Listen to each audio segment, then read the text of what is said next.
Hi, I'm Tom Robinson, Editor-in-Chief of AEROSPACE magazine, and with me is Deputy Editor Steve Bridgewater. Hi guys. And joining us for a special guest this episode is freelance aviation journalist Charlotte Bailey. Hello, it's great to be here at RAS HQ today. Brilliant. Okay, welcome to another episode of AEROSPACE NOTAM, our podcast and video cast looking at global aviation, aerospace and space news, and what we have upcoming in the next issue of AEROSPACE, or the current issue of AEROSPACE, June 2025. In the magazine we cover everything from GA to spaceflight, airliners to airports, air law to eVTOLs. But first, before we get into it, a message from our sponsors. This episode of the RAS podcast is proudly brought to you by Lockheed Martin, pioneering the future of aerospace, defence and security, with a focus on delivering all-domain mission solutions and transformation technologies. Lockheed Martin is providing unmatched capabilities and interoperability for the UK and allied militaries around the world. Learn more at lockheedmartin.com. So, with that, we're off and running. And where have we been in the past month? You and I have been to an air show, haven't we? We had a jolly boys out outing, didn't we? Went to Old Wardens at the Shuttleworth Collection for their first air show of the year. That was lovely. It was great. It was a lovely day out. It was lovely weather. It was great flying. Just everything you would expect from an Old Warden. Now, you've not been to Old Warden for a while, have you? And I do it several times a year. But I haven't been for a bit. But yeah, no, still the same old kind of family atmosphere, nice, intimate, and just stunning to see stuff like, the Comet flying there. And unfortunately, it was a bit breezy on the day, so some of the stuff didn't fly. Some of the more fragile aircraft, things like the SE5 and the Edwardians. Sadly, the DH-71, which was going to be the star of the show for me, didn't fly. But it's going to be one of the later shows, so hopefully we'll get to see it later in the season. But it was all in all a good start to the air show season. Yeah, if you haven't been to Shuttleworth, well worth a visit. Where else have I been? Well, talking of kind of vintage stuff, I was at Airbus Broughton the other week, and that was for the 80th anniversary of a very special lady, BBMF Lancaster, which was actually built there 80 years ago, 31st of May 1945, PA474. Yep. Built at Broughton and delivered, never saw action, went on to obviously a bit of a test aircraft. Test aircraft at Cranfield, and then ended up with the RAF Battle Memorial flight. It flew in there. It was on the pan there with the Airbus Beluga XL. What a combination. That's a rare combination. A fly past. Some of the workers came out, apprentices, people there. Did you speak to anyone who'd been there kind of back in the day, as it were? Funny you should say that, yes. I spoke to a 99-year-old Ken Shields, who had started at Broughton age 14. And his foreman was the manager of the site, I think, and he'd actually seen that the first kind of shovels being made. 1938 was like a shadow factory, and his job was to climb inside the wings of Wellingtons and Lancasters and fix cables and wires and pitot tubes and stuff. Fresh like out that. of school at 14. Is that the aviation equivalent to selling the young boy up the chimney? Yeah, well, I don't know. I think probably breaches quite a few labour laws at the moment. Different times. But he was also involved in assembling a Wellington in under 24 hours. Oh, the famous one. He then went off to go and actually be in the Welsh Guards in World War II, be part of George Churchill's bodyguard, and then came back to the factory, and then they were doing de-helmet aircraft. So vampires. I've never heard of a vampire, but if you'd like to read a book on them, I'm sure someone's written. That was a great day. Fantastic for Airbus for organising this heritage event, and for the RAF, and for everyone to give them their time to get this. I mean, it was really unique and marking this anniversary. So that was great. It's nice to see big companies recognising their heritage. Yeah, it was good. Me, I went to Midland Airfest as we record this, another air show. This was last weekend as we record this. And I saw PA474 in the air, actually on her 80th birthday. She came out of Broughton, came down to us at Midland Airfest, which is at Ragley Hall, which is near Redditch. And what a brilliant display. The Lancaster was great. We had everything there. There were a pair of Typhoons. We had an F-86 Sabre. Wow. Ooh, lovely. Blatting around the grounds of a British stately home. And a real who's who of aviation, including Felix Baumgarten, the man who jumped from space as it was built. Yeah, he's got the record, The record for the highest parachute jump, or highest skyfall, 39-point-something kilometres high when he jumped from the balloon. Wow. Really interesting guy. He was flying the Bolko 105 aerobatic helicopters. So as well as being a parachutist, and a base jumper and all sorts of other crazy stuff, he does aerobatics in a helicopter. But he did stay with his aircraft. He didn't jump out of it this weekend. That's good. No, that's right, yeah. I'm sure the FDD may have had a few thoughts about landing an aircraft, but it is good to see he's turning his hand to many aeronautical endeavours. Yeah, and so the other thing that's been happening recently is we had our big FCAS summit, which was at the RAS HQ. That was a 2-day thing on future combat air power, drones, GCAP, FCAS, you name it, future fighters. Really, really interesting stuff. 2 days there of having your mind blown. Too many highlights to really name, but I got to chair a panel on the technology demonstrators. And these are 3 UK demonstrators. Obviously, we've got the flying, piloted supersonic demonstrator, hasn't got a name yet, which is going to fly within 3 years. It's the EAP to kind of Tempest. We've got the engine demonstrator, and we've got Excalibur as well, which is going to be flying the airborne testbed. And all these are, there's metal being bashed on them, made on them now, put together, avionics. They're being test flown. There was a test pilot there who'd flown, Tempest in the sim and was telling us about it, tell us how, what it was like compared to a Typhoon. Absolutely fascinating stuff. And the icing on the cake was Colin Bell.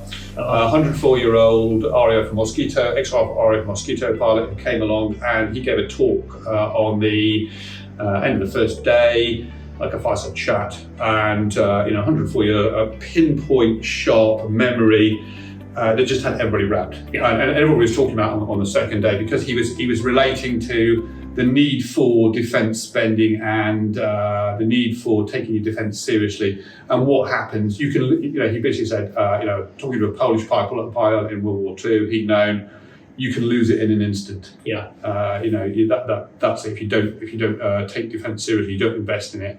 And what an absolute legend he was. And he was presented, he became an honorary fellow. And it just goes to show, isn't it, yet again, bringing back this aerospace heritage and bringing back these people's expertise. Learn from the Come past. and inspire the next lot. Yeah. I wasn't an FCAS, but I have seen Colin speak before, and it's very much along the lines of don't make the same mistakes time and time again, and look back to where we were in that late 30s. Yeah, he is. Inspirational, I think, is a word that's overused, but I think Colin really is an inspiration. And interestingly, I asked him a question. I said, "What was it? What was the favorite? He'd flown a few aircraft, and what was the aircraft you wanted to fly but didn't get to fly?" And he said, "Mustang." Okay. And he said, "Well, what was it? Great range." So looking at what we've got here with GCAP, with F-47, we've got these big fight, and they're going long distance. So it's kind of interesting there that someone there hit from World War II is saying, range. Yeah. You need range. You might not be chased over Berlin by a mosquito anymore, as Colin Bell will tell you. And if you get a chance to talk to him, please do talk to him. As Steve said, inspiration is bandied around a lot, but this man is a living legend, quite frankly. So. Fantastic, yeah. So we've had, we're trying to catch up now. It's a week since we put the magazine to press, and the news has completely changed. And the news has just completely changed. So what's caught your eye? I'm going to start with a business jet story, which is Otto Aviation. So Otto have created their Phantom, or plans for their Phantom, which uses a laminar flow wing, and it has no windows. So it's novel. Charlotte, I think you met the guys from Otto, didn't you, recently down at Sustainable Skies?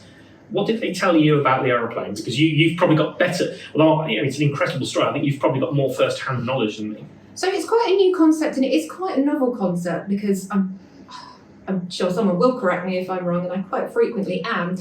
the fact that it's got no windows is going to help the structural integrity of the fuselage. And they say, crucially, this is going to allow it to cruise at altitudes sort of hitherto unknown to typical biz jets. You know, we're kind of cruising at kind of 45,000. Maybe they're going to be sort of 52,000, which is going to be time saving, fuel saving, if they can make the concept work. So interesting to see how this evolves. And the passengers can sit in the dark? It's going to be sort of a circular surround sort of screen internally with projections onto it. Although that's not the only interesting thing about this clean sheet design, because they're going for laminar flow technology for the wings. So trying to optimize, I think it was called aerodynamic holy grail was the phrase bandied around. Yeah. So it's the fuselage as well, is that bullet shape. I mean, the thing also I think about that is the certification requirement of, do you need to have passengers to have visibility out of the windows on landing? Because, you know, it's always a thing when you're in the airliner, isn't it? You know, coming up, the windows blinds go up on landing. So I don't know whether there's anything there that would you know, kind of challenges or regulations that have to overcome to say we're going to land not a cargo aircraft, but there's passengers in the back and they can't get a direct view out of. I mean, my guess would be something like the blended wing body fuselage Yes. that's been undertaken at Cranfield. You know, there's been recent kind of evacuation trial analysis. Could some of that then be maybe repurposed or leveraged for passengers with minimal visibility outside at least? Because most of a blended wing capacity is going to be in the middle. You're going to be sat in the middle, aren't you? Yeah. But I mean, if you're in a wide body anyway and you're in the middle, you don't get that much visibility out the windows anyway. So, okay. Tim, what about you? Well, what do we have this week? Earlier this week, we had the big news of SDR got published. So that is the UK's defence review, much anticipated, much delayed, rewritten several times, I would imagine, with ongoing news, and it finally got released. So it comes with some very interesting stuff in there. They're talking about digitisation, autonomy, AI, how that will supercharge UK defence, but also rebuilding UK defence. There is it's been prepared by external authors, and they've come at it with a fresh pair of eyes, and there is a realisation what we're starting with. You know, it's not saying everything is fine and you know, we're at a good place. The UK needs to rebuild its defences. So there's that. There's the using the AI like a digital you know, kind of engagement web, or a kill web, if you like, connecting sensor to shooter, any sensor to any shooter, but also defence reform, procurement, speeding it up, taking lessons from Ukraine to get things going faster. So things aren't taking years and years and becoming just obsolete. So there's good bits in there. On the air side, there's talk about a mixed buy of maybe F-35A. That brought some headlines in there. Possibly extra A400Ms. Buy more E7 Whiptails when we've got the money. Increasing use of drones. Obviously, GCAP got to mention. Weirdly, helicopter, new medium helicopter. I think there was one line in it somewhere, but nothing conclusive. And then we can also replace Hawk T1 and T2. So nothing. Also on the space side of things, you know, moves to improve space surveillance and things like that. Nothing earth-shatteringly, but it is couched in a lot of could, should, and you know, kind of this sort of language rather than will. So the problem is this is linked in to comprehensive spending review, NATO summits, and what the Treasury is going to do. So you know, no plan survives first contact with the Treasury. There's what you know, suggestions, guidelines, what they've thought out and what we'd like to see. But it's now going to be, can we afford it? So, what else have we got? Good news at 2XL, our good friends at 2XL. They have just been awarded a 20-year contract for oil spill response, not just in the UK but around the world, from OSRL, which is the Oil Spill Response Limited. So for the last, I think about 2016, they've had their Boeing 727s, which have got the spray bars under the back. So this is In the event of an oil spill off the coast, this aircraft will fly very low spray dispersant to break up the oil. They've now got a contract for the next 20 years, and they're going to be converting 737s to replace the old 727. So obviously cheaper to operate, but also smaller aircraft. Yeah. So they actually fit them inside the hangars, because the 727 is an enormous aircraft, so it spends most of its life outdoors. Vital work. As regular listeners may know, I worked for AEROSPACE many years ago, and we had the contracts at the time using DC-3 Dakotas and Lockheed Electras for this work. And it is vital that the aircraft are out very quickly. So what 2XL will be doing, and what they do now, is they have rapid response. So they have crews on standby to just get in, go, take the dispersant to where they need to be. I know back in our day, it may be different now, but there was a variety of types of dispersant, depending on what type of oil it was. And the aircraft would be loaded with a generic type. It would go out to where the oil slick was. While it was en route, a faster aircraft was going out with cameras that could check the viscosity of the oil. Would then radio back, and we would load on specific dispersant for what the type of oil and the thickness of it. So I'm sure things have moved on a lot more since then. But yeah, really, I think a great feel-good, worthwhile story, and a good UK-centric company getting the contract. Excellent. Okay, brilliant. So the other thing that's happened again over the weekend, well, where do you start, or anyone finish with this, is the attack on Russian strategic bomber bases by Ukraine using small first-person view drones launched from the back of trucks. Incredible bit of special operations. It's going to be studied for decades. And a real wake-up call to air forces around the world who, this sort of thing can happen. Now, it's not a new thing. The SAS were running around the Western Desert in 1942, reading behind the lines, going on German airfields, Italian airfields, and blowing stuff up with explosives. But using, utilising drones, autonomy, AI, and those sort of creative, sneaky methods is really kind of lowering the cost of this sort of action. You don't have to sneak people onto the airbase, and just upping the devastation that you can cause. Now they said they initially hit, I think, 41 aircraft. It's now been revised down. I think 20 were hit. 10 now destroyed, maybe 10 damaged, but that's a severe chunk out of Russia's strategic bomber force that's launching cruise missiles.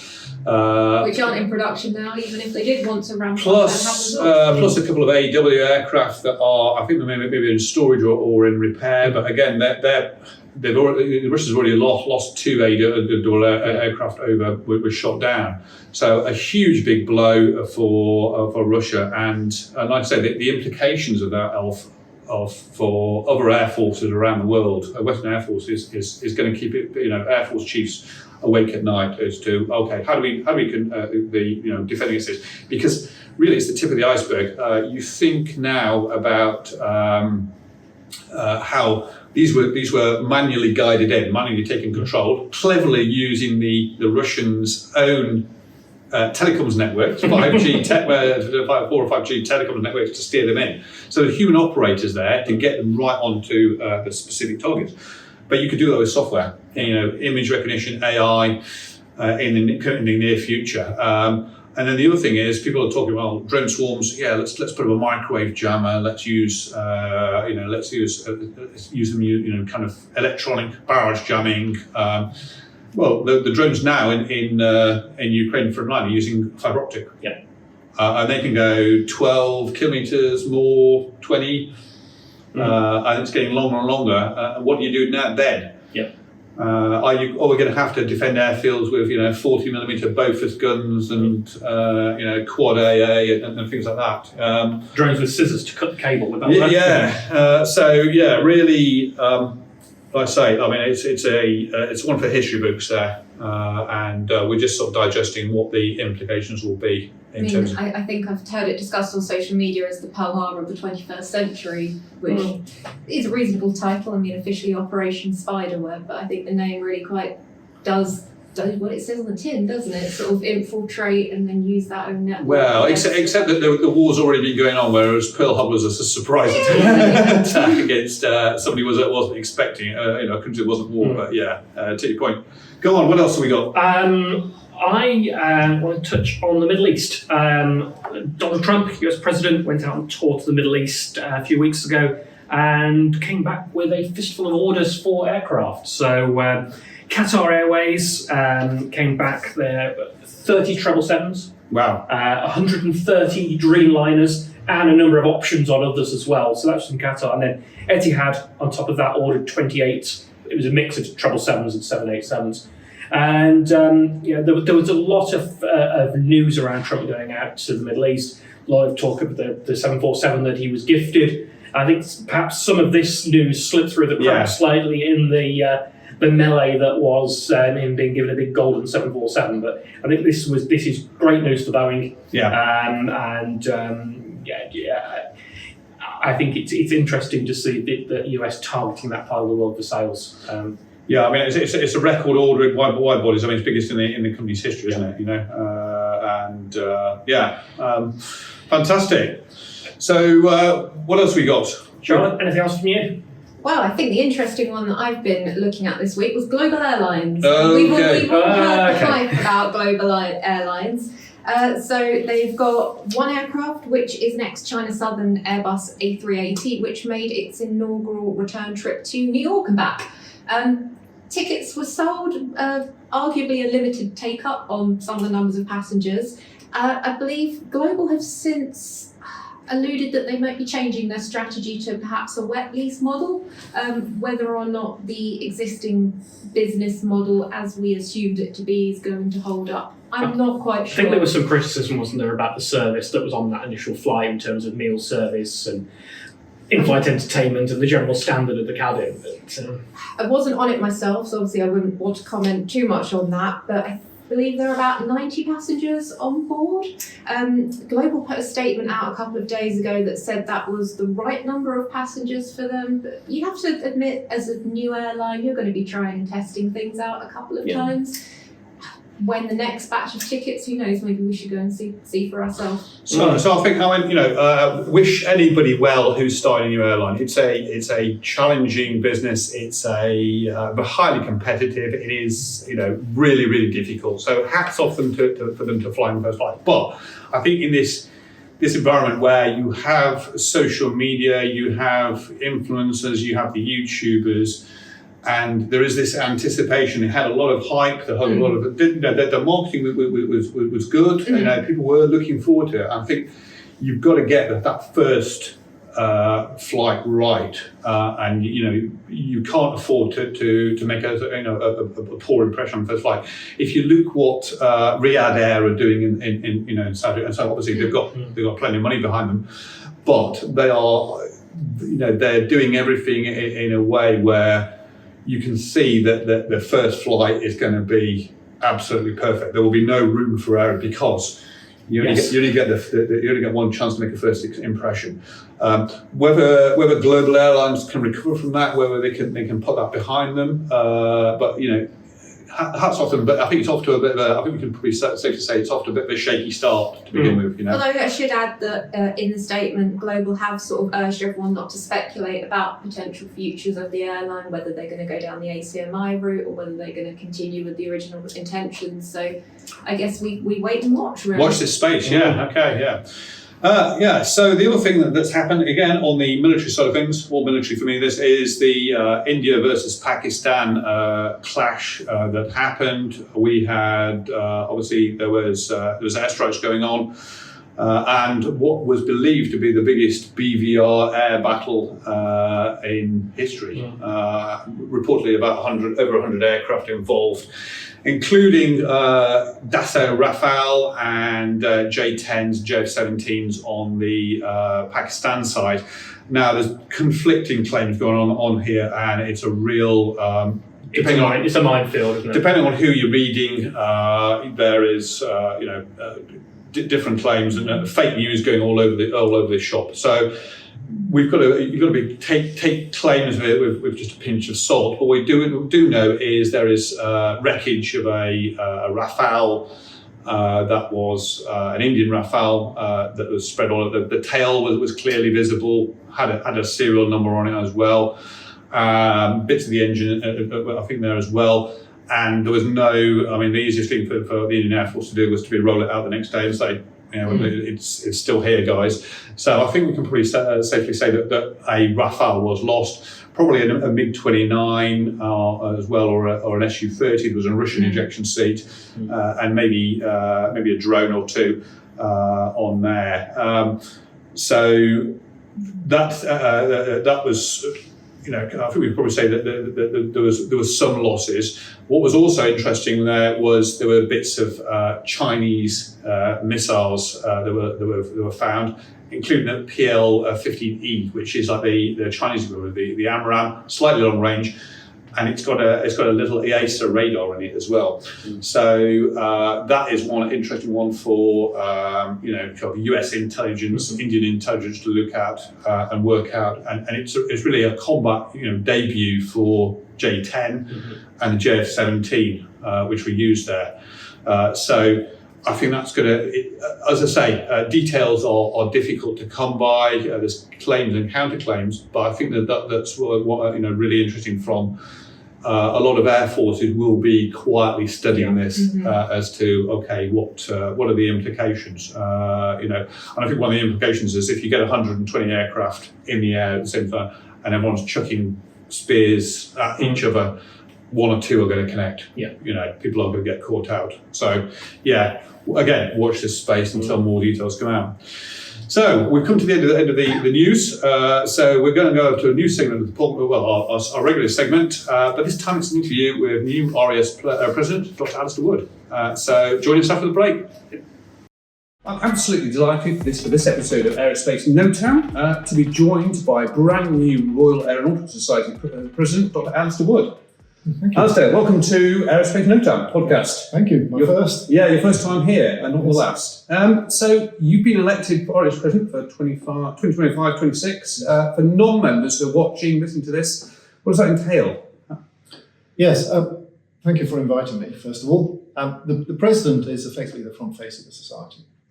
So we uphold the traditions of the Society, the ethos of the Society, and the aim is to get out and see as many people participate in as many events as possible, particularly branches, divisions, and corporate partners, and promote the Society within the larger community.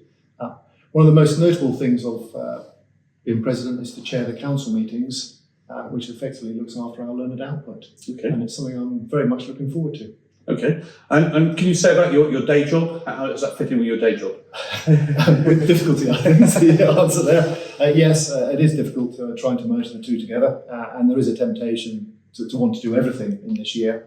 The day job is down at Leonardo Helicopters in Yeovil, and where I'm safety manager down there, looking after our safety management system and our aviation risk. There's a lot of activity going on at Yeovil at the moment, so I have to make sure that I do blend the two well. But it does give an opportunity for developing some of our younger people and bring them on slightly faster than they had originally intended. So looking forward to delegating out to the younger community. Fantastic. And the President also gets to personally hand over RAS fellowship certificates as well, which a rather special 104-year-old got yesterday here at RAS HQ. Who was that? That was an absolute delight. Colin Bell gave a wonderful talk yesterday evening on part of the FCAS Summit. That was awe-inspiring. This is, I think, the only way I can describe it. Not only for his experiences, but the fact that 104, he was very lucid, had some very interesting points, very much up to date with what's going on internationally. I was able to relate that back to his younger days, and to be able to present him with the fellowship certificate was actually a very emotional event. It was my first, and I can't think of a more befitting example as a debut for that.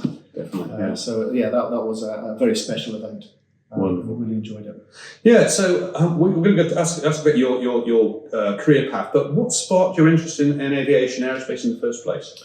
What was the thing that kind of... Yeah, I think probably the initial spark, my parents worked over in Germany with the armed forces. My father was a civilian working for the armed forces over there, and I was shipped back to school in the UK.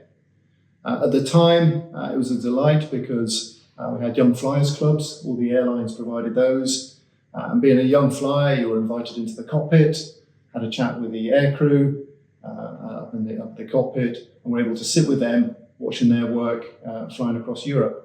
And that really sparked an interest. Wow. Unfortunately, it's an opportunity that has sadly gone, and it is a sad loss, just seeing how the sharp end works. Yeah. So that created the initial enthusiasm, and it just developed from there.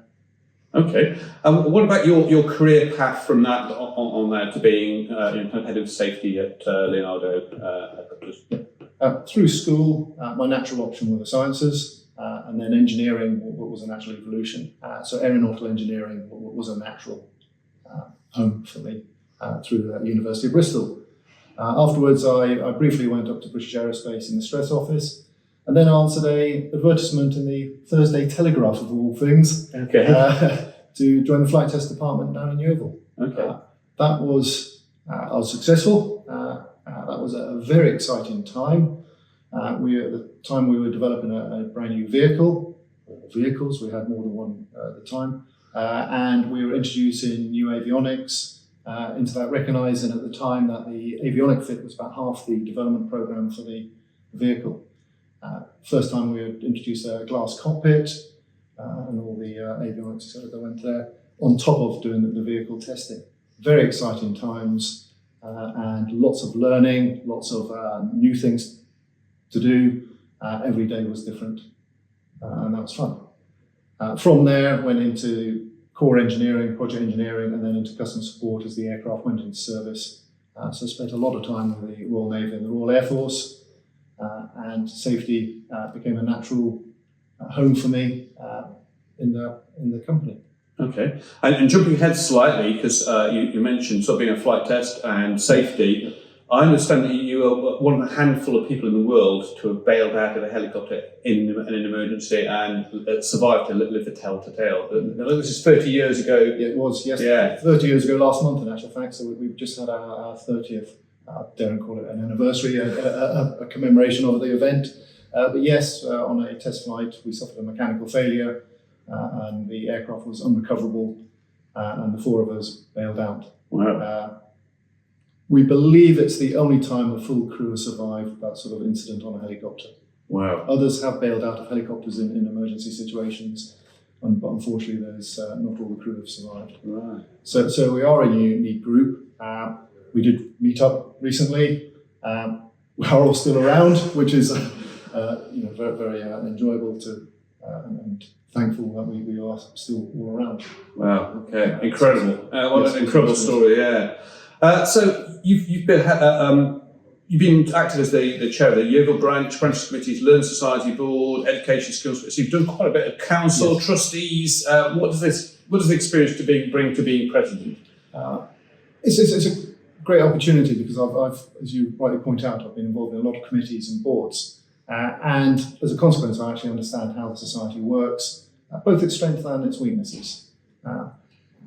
It's also given me a great deal of variety in the society, and I've met lots of fascinating people. I've met lots of fascinating companies and the staff as well. So, becoming president, I can bring all that together and take that forward. Very much looking forward to doing so. Brilliant. So every president has their presidential themes. Yes. So what are your big presidential themes? What can we look forward to, and why? I think the first one will be no surprise: aviation safety and risk management. I am absolutely convinced that by understanding our risks better, we can push technologies further and faster. Okay. The NASA did it so very well in the 1960s in the Apollo programs. They understood the risks and they were able to push the boundaries using that. I think we've forgotten a lot of that learning from back then. Right. And I'd like to really dwell on that. Particularly with the pace of innovation at the moment, We need to accelerate how we bring innovation into the market, but we need to do it safely. And then the two have to be compatible. So that's that kind of the Gene Kranz kind of, kind of approach there to fail fast, but fail safely. Yeah. Okay. And move forward. My second theme, and it's a recurring theme that we hear throughout the society and the global community, is the development of our people. Yeah. We also talk a lot about our development of our young people. I'd like to expand that out to the development of all of our people right the way through their careers and their working lives. Keeping up to date is so very important, and continuous professional development is a major element of that. And we need to work on that. And that's obviously one of the places where the RS can play a key role in our conferences, our networking, the magazine, or the journal, on keeping abreast of fast-moving stuff. We just talked about it earlier on AI. But, absolutely, AI and cybersecurity being two great examples. Yeah, and how we develop that into our daily working lives. Okay, and is there a third one? The third one's actually supporting the core society themes, sustainability being probably the biggest of those. Okay. As we've gone through. Okay. It's only a year. There is a temptation to, as a proverbial, boil the ocean. We must try and avoid that. Yeah. And I'd like to focus primarily on those two in supporting sustainability activity. Okay. What are you most looking forward to in your presidential year? I mean, there's a lot of things to do. We don't want to do everything, but any sort of upcoming highlights? People. Meeting people. I'm a very strong advocate of the branch network. Yeah. I think it's fantastic. It's something uniquely to the society. A lot of our other institutions, etc., do not have that sort of network around the country and around the world. And I'd like to very much participate in the branches, get involved with corporate partners and the divisions. And I'm very much looking forward to meeting lots of people, having lots of good discussions, stimulating lots of good debates. Okay, so if you're watching this or you're listening to the local branch and you want the president to come around, start booking now. He's going to be busy. It's started already, I'm afraid. But yes, we also have the conference coming back in October, haven't we? We've got the People in Aerospace conference. Yes. Can you say anything about that? Yes, it's still in development, as you'd expect at this range, but it's starting to mature. I actually have a review next week, so it is still work in progress, but it is following that theme of how do we develop our people. Yeah. And there are some elements of that. Mental well-being is playing a major role in our industry, and that will be integrated into the conference. Very much looking forward to a very busy 2 days. Okay, yeah. So it'll unfold and get involved in it. Okay, we obviously have the AEROSPACE annual banquet tonight, yes. Where a lot of the past presidents and all kind of gather. Have you had any advice from past presidents on how to survive, enjoy the experience? If so, what tips did they give you? Every tip has been consistent. Enjoy it. Enjoy it. Yeah. Enjoy it. The year is going to go very quickly, and enjoy every minute of it. Unfortunately, it is only a year. Yeah. So it has to be relished. Yes. And develop fond memories. They've all thoroughly enjoyed their times, and they say it's a great year, and meeting lots of people.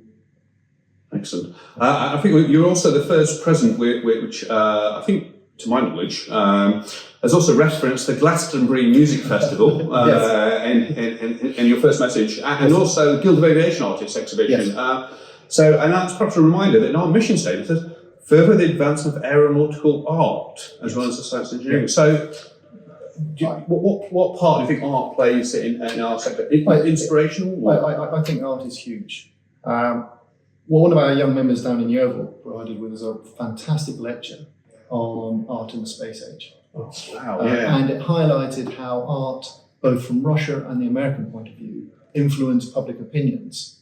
And without it, particularly in America, Russia was a slightly different political environment, shall we say, but particularly in America, it got the public behind the Apollo program, without which that program probably would have floundered due to political pressures. Yeah. So it just highlights how big aviation art can be. Yeah. And you look back into the 1930s and some of those wonderful posters promoting air travel and promoting aviation. people going to air displays, etc. So I think it's huge. The Guild of Aviation Artists annual exhibition is a delight. It's great fun. The talent there is awesome. And I'm lucky because I get to pick and present the Westland Leonardo Trophy for the best rotary wing picture. Brilliant. Amazing. Yeah, I mean, Thoroughly recommend everyone having a visit to the Shuttleworth collection. There's an added bonus there. You get to see the Shuttleworth collection and go and see the talent on display.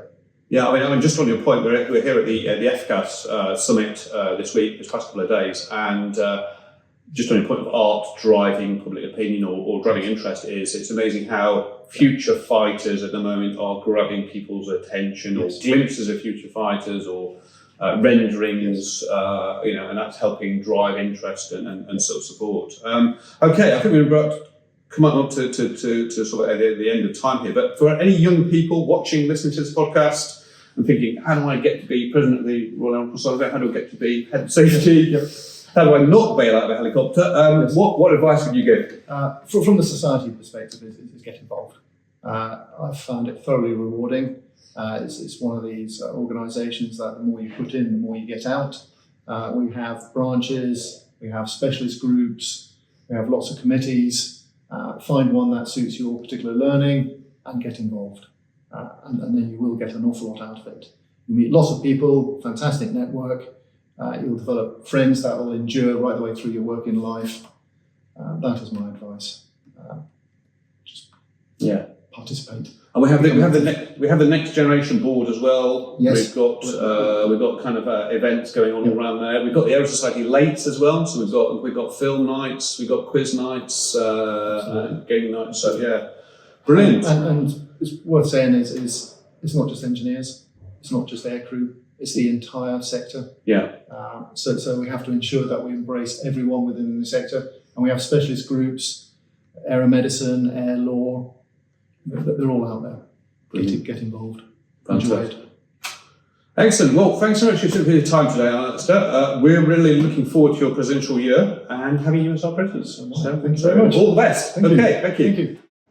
Brilliant. Well, I think I agree. That was a really interesting interview with our new president. Looking forward to the year ahead. That's bodes really well for a good year. And a president that's jumped out of a helicopter, bailed out of a helicopter in anger. I'm seeing a theme of jumping out of serviceable aircraft here, as long as none of the editorial team are also about to go on. That was an unserviceable aircraft. Yeah. That was a very unserviceable aircraft. The whole crew survived. Yeah. As he said. So that is very, very rare. And so, what features have we got in the June 2025 issue? Well, I'll start off. Kick off. Yeah, I'll start off. So I went over to go and see AEROSPACE in Gosport, and that's an article on the UK's modular aircraft developer.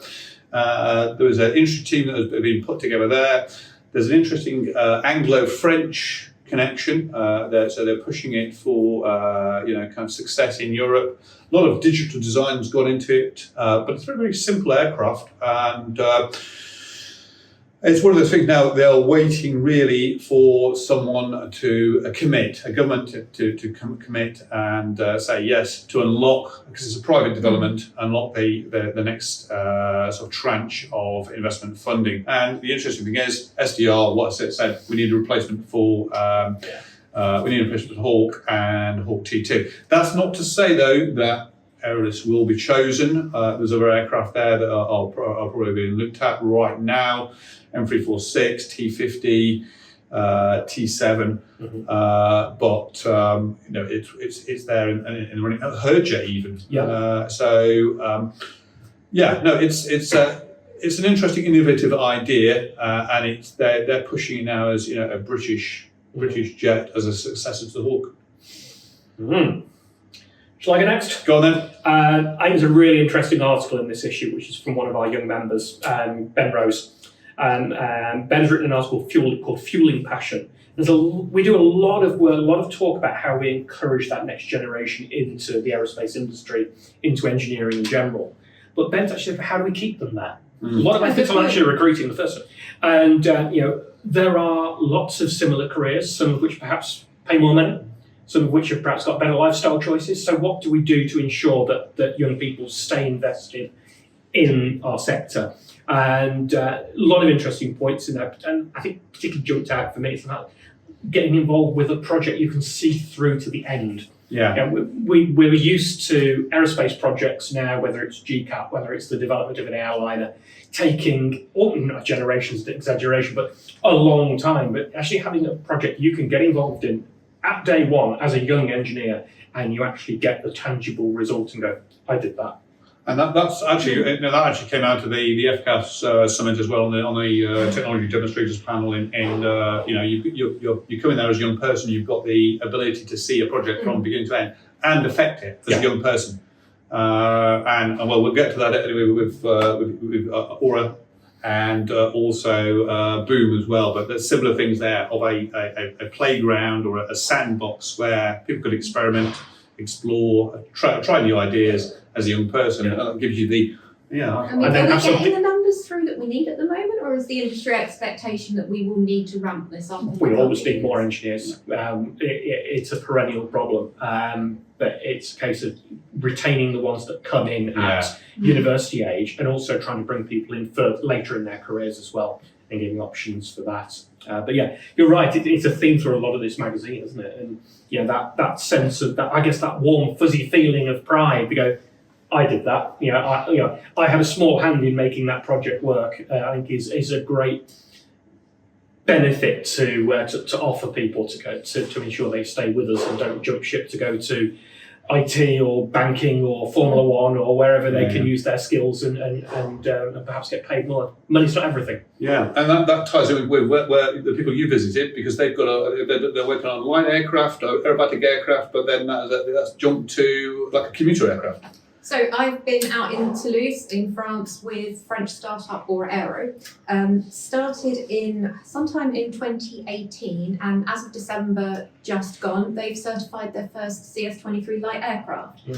So I suppose you could kind of call it an ab initio trainer, but I think it's more of kind of an omni trainer. It's aerobatically capable, you can do UPRT in it, you can be anyone from a student pilot essentially wanting to learn to fly, whether that's going to be civilian or potentially military connotations coming in here as well, all the way up to if you're an aerobatic competitor, probably all but the very most serious aerobatic competitors with the extras, etc. And the fact that they've taken this kind of very step-by-step building block approach, I think is really commendable. Because the idea is then to move into an electric regional airliner, I believe by 2028, called the ERA, so electric regional airliner, but starting comparatively small with this smaller platform, commercialising, bringing that to market, building trust with regulators, building your own skill set in-house. There's several approaches out there in the industry towards how you might best go about doing an electric regional airliner at the moment, and in my perspective at least, this would be quite a prudent one. So I had a great time out in Toulouse and they've developed they're developing a military variant of the ERA as well, aren't they? So the electric regional ERA, there's going to be a militarised variant proposed called the Intruder. It's a great name, isn't it? But for now, we're still on the little two-seater, and I was very privileged to be the first journo to get my sweaty little palms on it. Okay. So, because you're inverted. Because I was out of the office because I was inverted. But I mean, on a more serious learning note, that having something that you can not just store but is cleared to spin as well. I mean, my background is in GA and learning to fly myself. Having something that you've got that capability to train student pilots on, there's a big case for a safety case to be made there. So and it's side by side as well. So that was the last side by side was what, the Firefly? Slingsby Firefly, And that's what Great Shooter maybe, or Slingsby was 80s. So about time that the one. And as we run up to Paris Air Show, of course, that's going to be they've got a big presence at Paris, haven't they, or Aero? I think they've got all 3 aircraft in the flying display. Because interestingly, as well as having the first 2 Lycoming powered variants, which is going to be nose wheel and tail wheel, there's also sort of concurrent development of an all-electric E variant, which has made its first flight and it has done its first aerobatics as well, if that's a... Wow, yeah. And I think the thing, you got me on GA, you see, Tim, that's the thing. They're going to use the electric one as a glider tour as well. What a great use of, we all talk about endurance in electric aircraft. Well, you've got fantastic power in that for towing gliders up, coming down, picking another one up and going up again. So, and it's cheap as chips. Cheap as chips. Yeah. So talking of the Paris Air Show, one of the other themes probably coming up is going to be space. It's not just an air show; it's also a space show as well. So in this issue, we've got access denied, and we're looking at how Europe can cure its reliance on US space infrastructure, particularly military. Following kind of erratic statements, shall we say, from the White House. And this is kind of almost low level panic in European capitals. As how do we then replicate what the US has got in space? Can we develop our own equivalent to Starlink? Well, yes, there's OneWeb already there. Mm-hmm. Do we have to depend so much on US spy satellites? There are systems out there, but it's going to take a lot of investment and a lot of development to get up to that level. US is obviously in the lead. There's China as well, but Europe is now looking at all these ways in which, and some of it is we've already got some of the stuff, but it is civil. Mm-hmm. So it's all around on Earth observation. Now, the problem with that obviously is something like Copernicus, where you're monitoring kind of climate change or desertification or things like that. The revisit time is probably not as quick as what you want, as if tanks are rolling over somebody's border in Eastern Europe. Mm-hmm. You want to have quicker revisit times and things like that. But there is a case there as to looking at some of these dual use capabilities, looking at some space capabilities, and say, well, what else can we? How can we harness them? How can we use them for some sort of military purposes? Everything in space is dual use, in a way. What else have we got there? Pratt Whitney. Yeah, I spoke to Doc Winter. He's Michael Winter. He's a doctor. He's call sign Doc. Right. And Doc Winter. I've said before, we get to meet lots of really interesting people doing the job we do, and Doc was just absolutely fascinating. Spent well over 30 years working for Pratt & Whitney, so their chief scientist, and Pratt & Whitney marking 100 years this year. It's their centenary, or centennial as our American cousins say. So he made the point that what Pratt & Whitney has done over the course of that last 100 years has been a series of step changes. So if you look at the Pratt & Whitney Wasp, which is 100 years ago this year, arguably the first commercially successful air-cooled radial engine, really transformed aviation with that. Then there's the early jet engines, then there's geared turbofans, a series of steps that we go through. But then we're looking at what do we hold in the next 20, 50, 100 years. So we look at hybrid technology. Doc's a big believer in hybrid. Is not necessarily a quick fix, but it's a quicker fix than hydrogen. Although Pratt & Whitney are looking at their HySite, which is their hydrogen steam engine, which I think is. If you ever get a chance to hear Doc Winter talk, please do. He explains very scientific things in a way that even I can understand.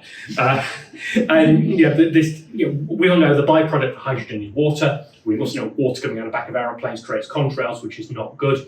The HySite system, they've actually worked out now they could harvest that water that comes out of the exhaust, use it not just to cool the engine, but also inject water back in to give them, to increase density for more power. So, it's not going to be in service in 2 years' time, but this is the sort of technology Pratt & Whitney are working on now. So really interesting stuff.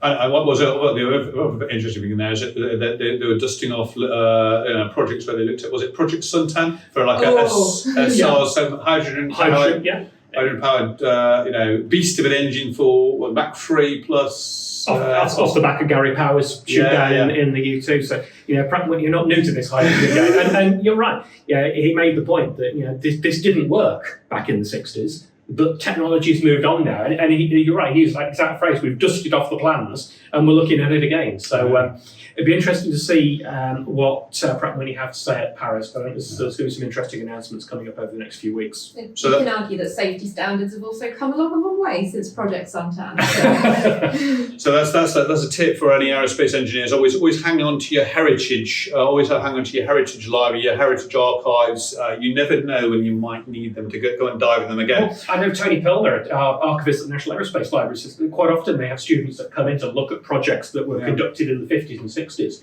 to revisit now that we have composite materials, quantum, machine learning, AI, that things that didn't work in the 40s might be viable now. So what else we got in the magazine? Well, we've got drones. We've got a article on Eurodrone program. So this is a twin-engined, almost Reaper, if you like, but it's a European Reaper, and it's a European sovereign capability. It's been put together by Airbus, Dassault, Leonardo as a sovereign European mail drone. It's going to be armed. I mean, it didn't start off as armed, but now people have recognised that yes, actually, you want to have this as give them these things weapons. And it's got twin engines. So one of the things that they were looking at there was certification in how do we increase the redundancy, how do we increase the reliability, how do we be able to fly in civil aerospace and make it work. Remember here that the Germans purchased Global Hawk, and then they found out they couldn't fly it because single engine. What if we're flying over Germany? What if the engine conks out? This is a big thing, and they never used it. So that's kind of learning from that, and so it's a nice update on what's happening in that program. What else? Another interesting article from Naomi Allen, who's our head of research here at the Society. Welcome to the Trough of Disillusionment, which I think is a fantastic name for an article. So this is the Gartner hype cycle. So if you imagine any new technology comes in, you've got this fantastic increase in momentum, increase in interest, increase in investment as everyone's, this is brilliant. Then it sort of plateaus out when and then you get to that point where you really think, is this going to work? And you fall down into that trough of disillusionment.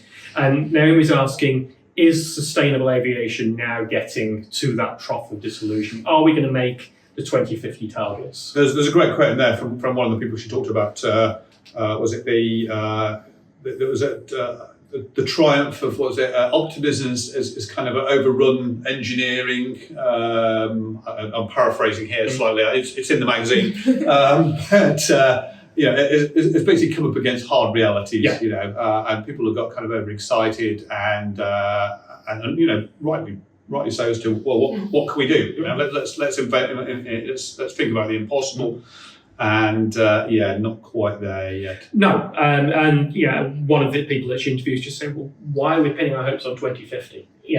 Let's do it as quickly as we can, but not set ourselves a hard task, hard deadline. We're putting the effort in, but let's not. You always run a risk of getting disillusioned because 2050 is not very far away now, 25 years away. So you kind of get a little bit despondent if you haven't got that firm deadline." Perhaps the momentum will continue a little bit more. And I think as well, sometimes it's just breaking past the rhetoric of we don't currently have enough SAF. We know we don't have enough SAF to go around at the moment, but it's recognising the technology leaps that have been taken in, things like power to liquid, for example, and how to scale that. So the optimism should still be there, but it's just really how do you sort of address it and phrase it in a way that isn't going to help get you stuck in that trough forevermore. Yeah. Well, maybe it's part of the media is partly to blame as well. Yeah.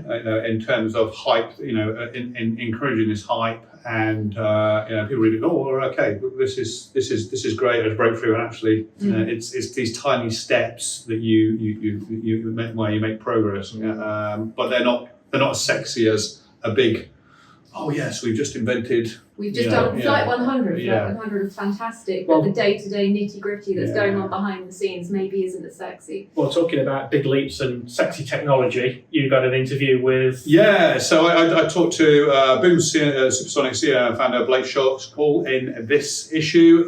Fantastic interview with Blake. Really, really passionate. He's a true aviation enthusiast through and through. And he's obviously developing a supersonic airliner, the Overture. They've already done so early this year, they finished off the XB1 flight test. That is now going to hang in the lobby to inspire young engineers. Again, it was a technology demonstrator. It doesn't look anything like what they're going to be doing, but it's a learning thing of how to build a supersonic aeroplane. So lots of great stuff in there. Two things, that just, you read the article, two things that kind of jumped out. Using AI to pass certification requirements and what you need to do. So he basically said, we've got a custom AI tool. We shove the regulations in there, all the FAA stuff, hundreds of pages, and it will spit out a test plan in. Interesting. And an engineer will then look at it, but this is saving months.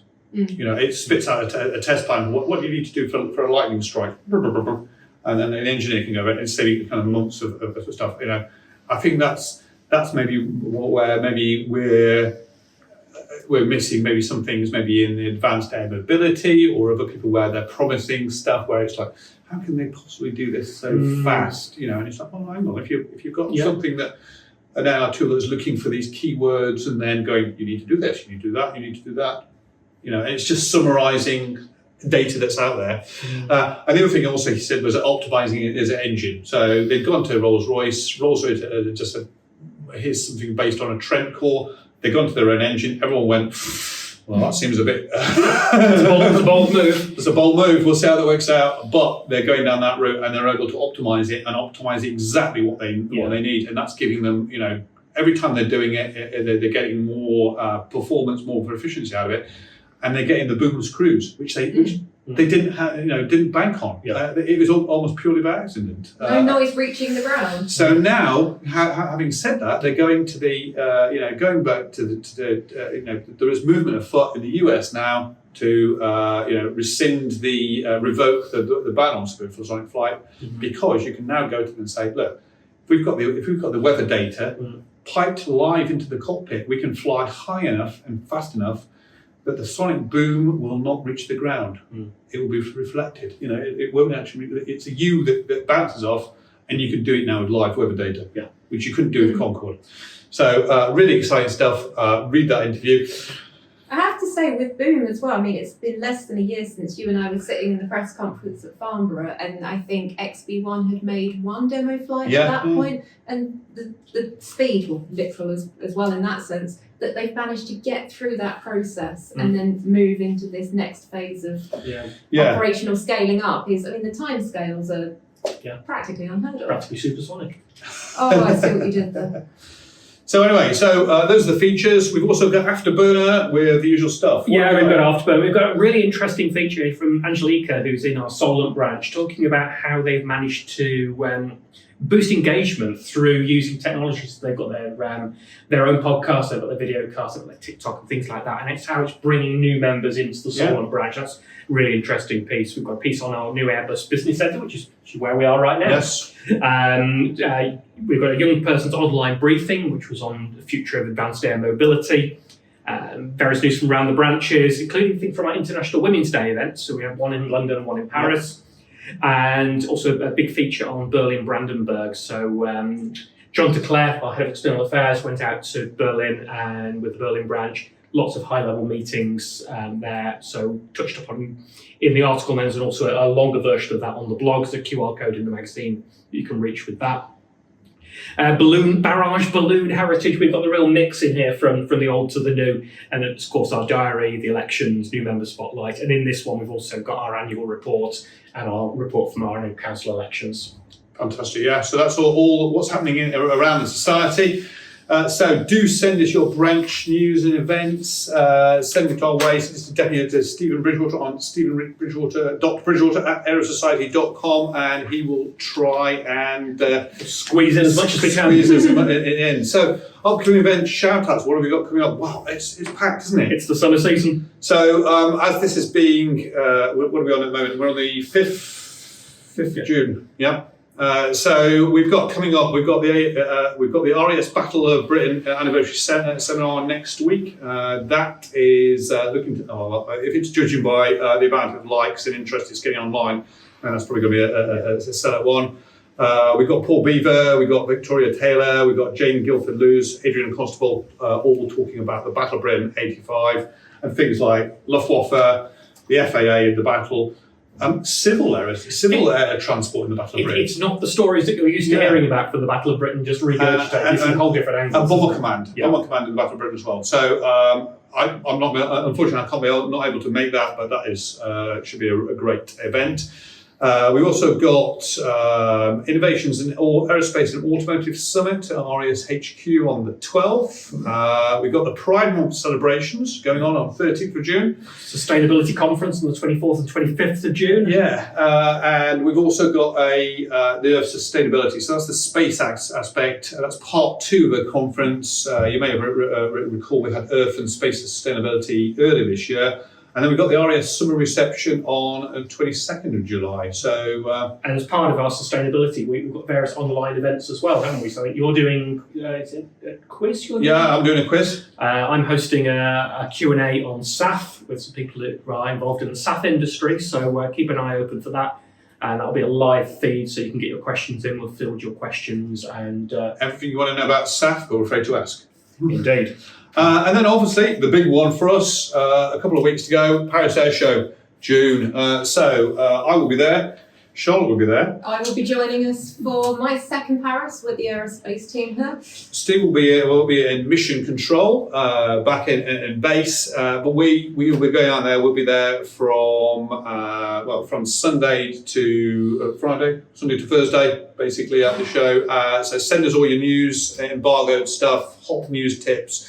We will be there, hoovering up as much news as we possibly can. Send caffeine as well. For the blog, and we're looking forward to Paris. It's always a great show, and just looking forward to see what's there. I thought it would be quite quieter this year, and we're now just juggling, and there's lots of interesting stuff to see. Really lots of interesting stuff. What else have we got coming up? Just a bit of an air show news roundup. We like to do this time of year. Old Warden, we mentioned Old Warden at the top of the show. They tried last weekend to get the Avro Anson Mark 1 in for its debut display from Belgium. Unfortunately, it didn't get, so this is an aircraft that was restored in New Zealand, put in a crate, brought up to New Zealand for an owner in the Czech Republic. It didn't fly in time for the Old Warden show, but I think just the pure desire to get it there, Old Warden shuttles have got to be admired just for that alone, and you've got to hope that will come over later in the year, because if there's anywhere that aircraft is perfectly suited for, it's that grass airfield at Old Warden. Is the Anson, is that the one with the turret in the World War II camouflage? It is. It's nominally it's a Mark 1 Anson. It's got a later wing, but it's got the metal wing off a 21, but there's only the anorak like me that would know that difference. But it is a Mark 1 turreted Anson. Of course, Shuttleworth have got an Anson Mark 21. The thought of the two flying together is unheard of. Well, wasn't the Anson that was first British aircraft to shoot down a German aircraft? It was. A Me-109. Yeah, that's right. That's, hit the brakes and he flew right on by, didn't he? A new air show, 16th, 17th of August, new air show at Manston. So we'll see Manston back on the calendar. That's Bill Giles and co. They've got a couple of things signed up so far, including Tony de Bruin with the Bronco, Lauren Wilson with a pit special, things like that. That's going to be an interesting one to watch. And the latest news from Riyadh, so we're recording this now. Any minute now, there'll be more news come out because it's a Thursday, but most recent, Slovenian PC-9 for the flying display and Czech Gripen for the flying display, and also announced that they're going to do something special for the 50th anniversary of the Apache. 50 years of the Apache, Tim.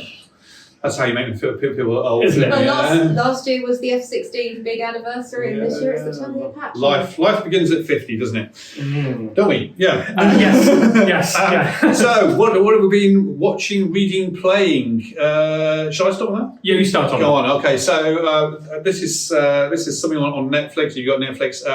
This is Love, Death and Robots. It's sci-fi animated stuff. Sci-fi animated stuff. And one of them is if you think Masters of the Air meets Hellboy, you'll be on the right track. I'm intrigued at this point. In terms of a supernatural B-17 story, it's a little bit gory in places, animated.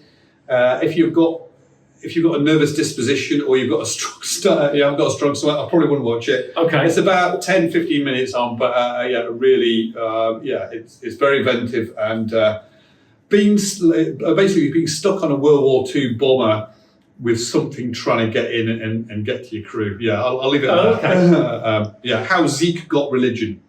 Okay. I'm intrigued to find out how Zeke did get religion. Yeah, well. Sounds like the Twilight Zone. I was thinking it sounds very Twilight Zone. Well, yeah. So, yeah. I had a really interesting event I went to a couple of weeks ago, which was an evening with the CIA and MI6. Now, this was billed as Evening with the CIA Chief. It wasn't. It was a Q&A with Matthew Dunn from MI6. So that's well-known author and lots of MI6 agent. And John Carricow. Now, John Carricow was the only CIA agent who's actually been to prison for whistleblowing. Ooh. So clearly he had an agenda in terms of the portrayal that he got. But it was really interesting to hear from two agents who were working at the same time. They were both in around the 9/11 period, as to how each agency copes with September the 11th and how each agency saw the other agency's weaknesses and strengths. It's a tour that's going around the UK, so if you get a chance to go and see that, there were some real eye-openers there, which I won't spoil, but just how, and also how MI5 and how the CIA and the FBI do not really see eye to eye, which I was aware of, but I didn't realise it was quite to the degree that it was, and almost with examples of withholding evidence from each other because they want the glory for getting the solving the case and not the other agency. So it's called An Evening with the CIA and MI6. If you get a chance to see it on the tour, please do. But quite a different sort of revelation to the Tim's ghostly happenings in a bottle with blood. That's completely different. Yeah. Yes. Have you read anything, watched anything, played anything? I've actually been having something of a hiatus, knowing that the onslaught of aviation news in Paris is about to hit us, and I've been reading entirely unrelated work things. Okay. But next on my to-read pile is Dr. Victoria Taylor, aka Spitfire Philly. If you follow her on X, her new book about the Luftwaffe Eagle Days. I've heard that's very well recommended. I'm looking forward to getting my teeth into that when we have a little bit of downtime post-Paris, I think. It's very good, yeah. Check it out on the extended podcast I do, a little bit of a plug of that. That's really, really good. Yeah. Did you know the Luftwaffe had one of the other units had a petting zoo? Why did they have a petting zoo? Or do we need to read the book to find out? Well, you read the book, but basically morale. Yeah, they were very, the Luftwaffe was amazingly sort of like weirdly progressive on kind of I don't know, human resources, well-being. Yeah. It's Luftwaffe had its own HR department. Is that also? Yeah. Wow. Including questionnaires on how you feeling. I'll leave you to read it, but including questionnaires there on how would you feel about bombing Britain at night and how's it. Yes, no, unsure. Yeah. Yeah. So. But I look forward to having these and many more questions. Yes. It's a great book. It's a brilliantly researched book. Yeah. Right. Okay. So we're coming to the end of it. Where can people keep up to date with the RS in the Mag? So I'm still tweeting, posting away on Twitter. RS Tim R. I'm also on Blue Sky. You can find me there. Go find me. Steve? Yeah, you can find me on LinkedIn and on Facebook as Stephen with a PH and Bridgewater with an E in the middle. Views, questions, feedback, send them our way, get in touch with us, tweet us, messages, send us on Facebook, whatever. Reminder, we're on SoundCloud, Spotify, iTunes. If you watch this on YouTube, please like us. Hit the like button. And that's a wrap for this episode of the RES podcast. Special thank you to Lockheed Martin for their support in driving aerospace innovation forward here in the UK and to allied militaries around the world. To explore their latest advancements and industry insights, visit lockheedmartin.com. And we'll see you next time. If we don't see you in Paris before then.